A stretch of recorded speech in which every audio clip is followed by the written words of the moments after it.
Hello guys, আজকে আমি আমার হাতে যে সবজিটা দেখছো, তো তোমরা কে কী নামে জানো আমি বলতে পারবো না।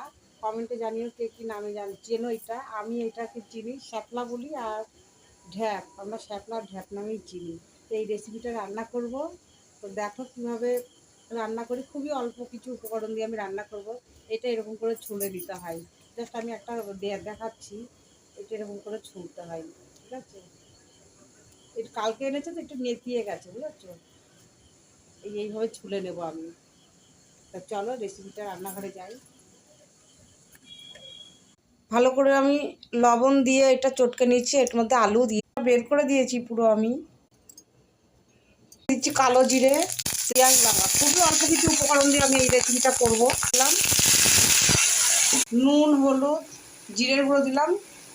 এই যে আমার শাপলাটা হয়ে গেছে, খেয়ে দেখি কেমন হয়েছে।